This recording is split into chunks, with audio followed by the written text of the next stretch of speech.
Hi guys, welcome to another David Zimaleta. In today's video, I'm going to show you how to do an oil change on your 3.0 liter diesel engine. This happens to be a 2008 Sprinter, and we already have the oil can over there.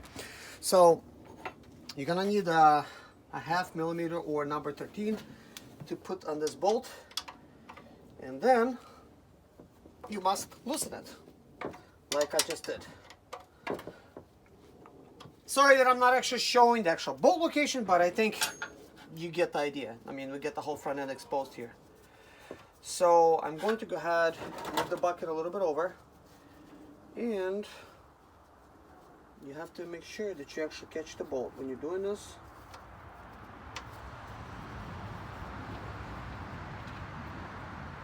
Alright, got a little bit more than a bolt, got some oil. So here's the bolt.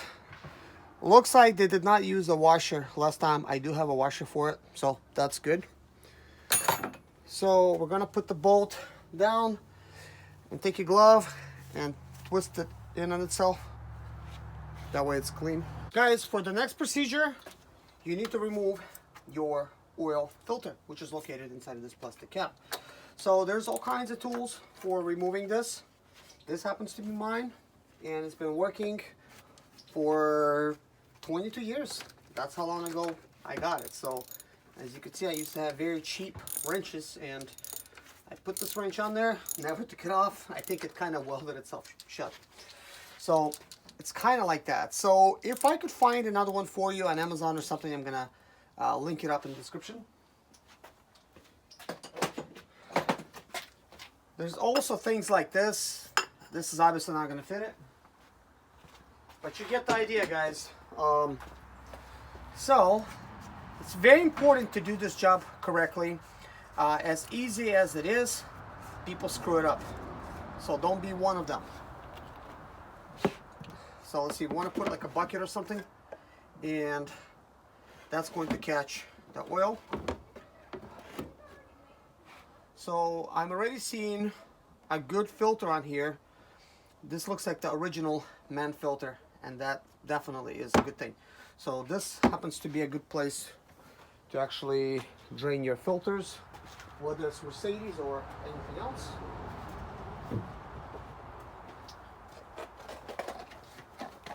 We have another filter right here. This happens to be a Mercedes filter. We have also a ring on there, like a rubber gasket, and a copper washer. So we're gonna replace this with that. We also kind of need to clean up inside of this area here, because they get kind of nasty.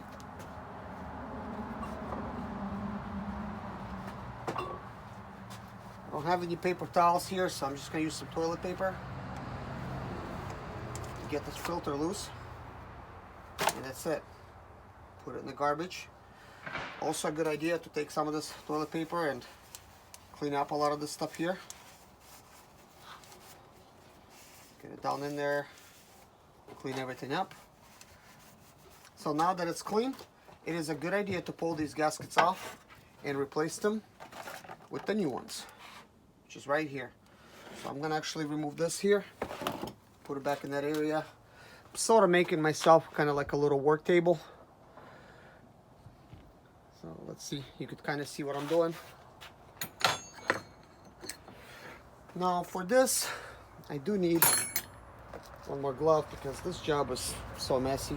Bought myself some of these vinyl gloves on Amazon. Been searching around and around, because even Harbor Tools and Freight has really expensive gloves. It costs nearly 20 bucks for a pack of 100.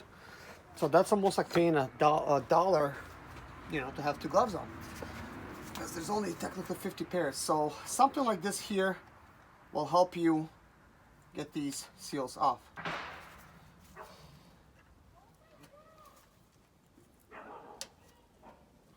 Alright, so we pull that off, and gotta pull off one more.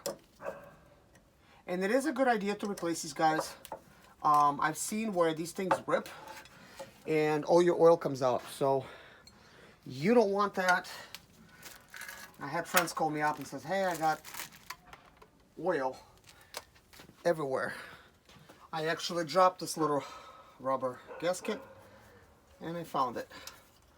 So what you want to do is when you actually install these, just use some of your old oil to lubricate it a little bit. That way when you're actually installing it, it's not going to stretch and rip. So you don't want that. It's the whole reason you're trying to replace it, to prevent any type of ripping. So just dip your finger inside and do this.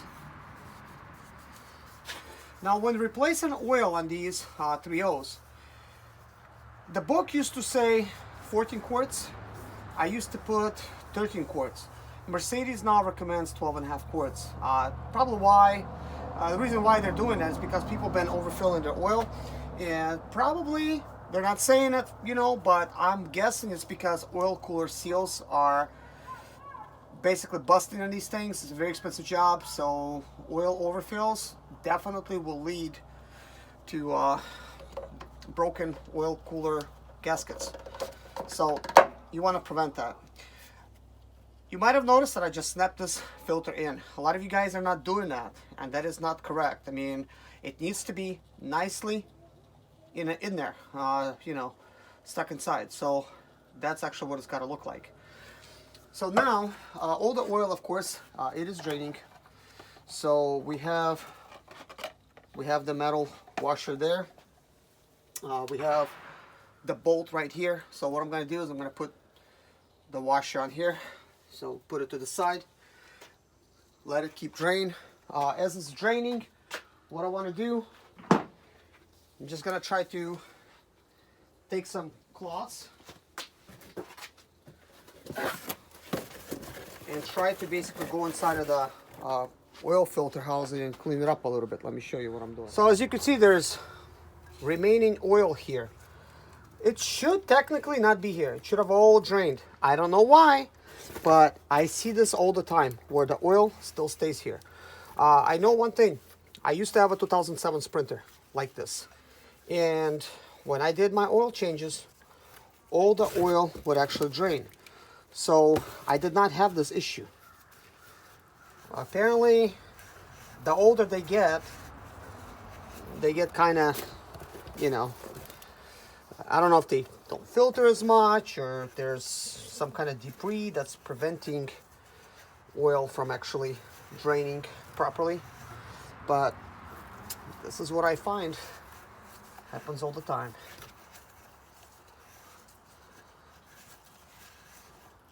So this has always been a pet peeve of mine, is making sure that this gets clean. But I'll tell you this, guys, there's so much engine oil left over in the engine after you drain it in various type of spots that, sure, it looks nice when you clean it, but whenever you actually put that filter back on and start everything up, you know, this will be mixing oil with new oil. Technically, if you're not cleaning yours up, you're not doing any damage, but it looks nicer. So this is why I always clean these cups. And also when I clean it, I know they get installed a lot easier, a lot cleaner, less pulling and tearing of the actual seal. So now we're ready to install it. So what you want to do is when you're actually installing these, you got to do it hand tight. You don't want to use a tool to actually install this. And actually for the installation, in case it's slipping, you could use like a rag or something.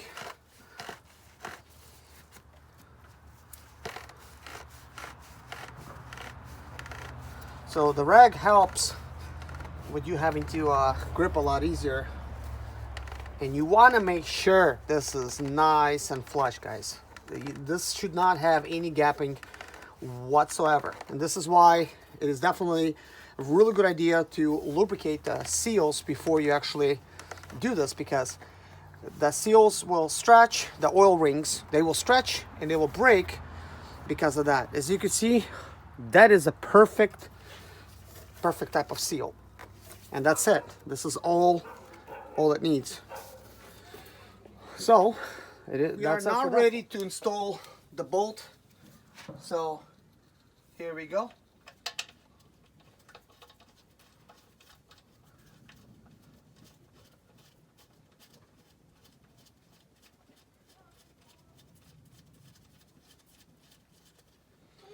So the bolt is now installed.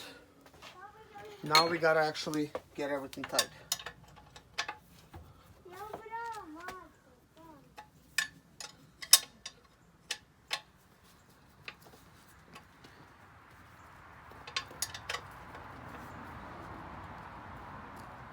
So you want to get the bolt tight, but you don't want to over tighten it, and you do want to make sure you put that copper ring on there. So that is done. We're ready for the oil. We are ready for the oil installation. So I want to see if this is gonna work. I have plenty of drain plugs, but I'm trying to see if this could be like a kind of like a design where you twist it on. Let's see here.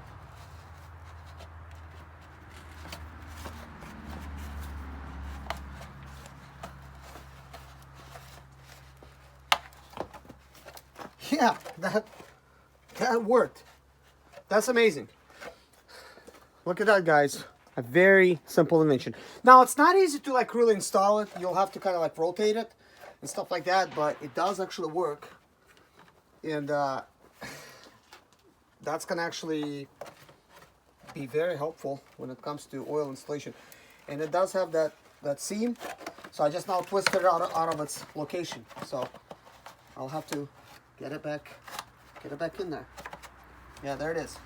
Twist it on. So as you can see, not easy to install it, but if you don't have like a funnel and you're on the side of the road, maybe you have a leftover can like that, you could actually create your own funnel. So this is Mercedes oil. It's definitely a good idea to put the MB229.52 into the 2008s 3.0s, and including the 4 cylinders, because of the PDFs and DEFs. This help lower your soot content for your particular filter, and causing you to save some money on a really expensive job. But most likely it's not gonna really save you, but that's the idea behind this oil. So you just can't simply go and get yourself some Shell Rotella T6. Not recommended. However, when I had a 2007 Sprinter, I've been using Shell Rotella T6, and I'll tell you this, at about 40,000 miles, my particular filter would not self-regenerate. Actually, it needed to be force regenerated because it was so sooted up. Now, I'm not sure if it was due to the fact that the diesel itself at the time was really hard to get the correct diesel with ultra low sulfur, because not every gas station had it. So I was driving across the whole country, and I wasn't about to start looking for a gas station that would carry it. So especially if you're driving in a desert somewhere, you know, you get oil where you could get it. I mean, fuel where you could get it. So that's what I was doing. And the reason I actually use Shell Rotella T6 and my T1Ns, and you know, including some of my, you know, other ones, it's because it's widely available. But the Mercedes stuff cost $7.75 a quart. I guess depending on where you go, that is the price. So it's pretty expensive, I guess. Well, what can I say? It's a lot cheaper than having to put a PDF in there. By the way, guys, I do have Mercedes SDS computer, and I can regenerate PDFs for you. So if yours is suited up, bring it to me. I'm gonna regenerate it. I only charge $150 to do it.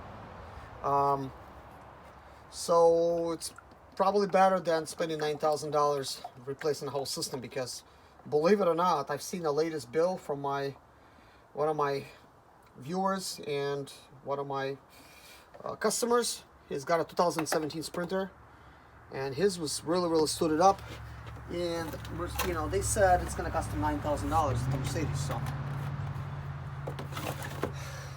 that's a lot. It's a lot of money.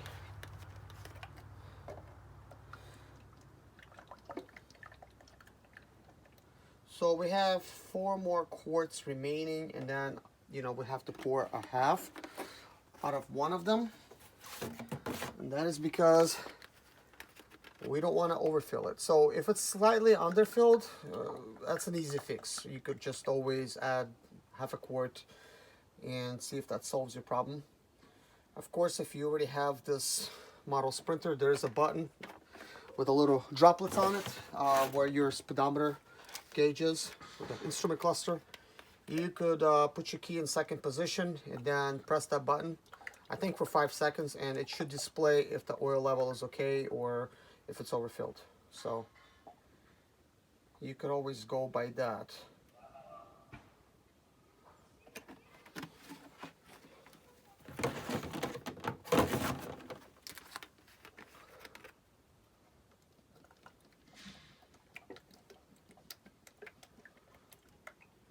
Alright, so we have one more quart that we're going to put full and one quart that we're going to put half.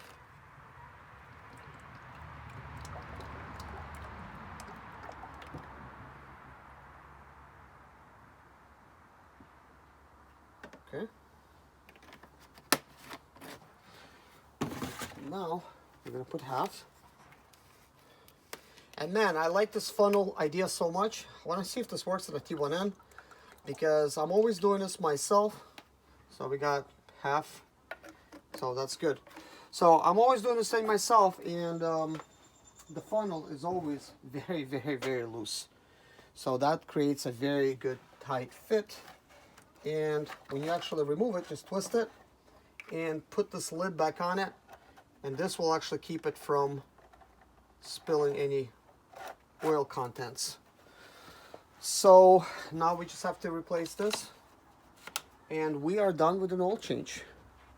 So if you guys learn anything from this video, hit a like, it helps me out a lot, and also share this with your friends that's Sprinter owners, because we don't just do oil changes here. We basically have a Sprinter channel that helps many Sprinter owners. As a matter of fact, we are nearing 6 million views on the channel. So people all over the world watch these videos and they write to me all the time in the emails how much it really helps them. But I want to help more people out, and there is a lot more people now helping with Sprinter videos. I did actually look up some other channels and I wrote some nice comments to them, subscribe to them as well to show my support. Now there's a lot more people trying to help out when it comes to Sprinters, and that is a good thing. When I started this 6 years ago, there was very far in between videos on there. It was not a lot of follow-up videos. It was just some videos here and there. So my channel is specifically designed to help you with Sprinter stuff. Sure, I have other videos on there because I'm a car guy and I deal with other cars as well. So anyways, guys, share this with Sprinter forums. If you go on there, you know that if somebody's looking for help on their Sprinters, because I have about 1,000 videos on my channel that's gonna help you out. So send them my way. But anyways, guys, if you got any questions, write in the comments below. I read all the questions and sometimes I don't have time to answer them. And viewers like yourself get there before me sometimes and they answer the questions for me. So regardless if I answer it or not, we got smart viewers. They'll probably answer your question for you. So thank you guys so much. Take care of yourself and see you in the next video. Bye-bye.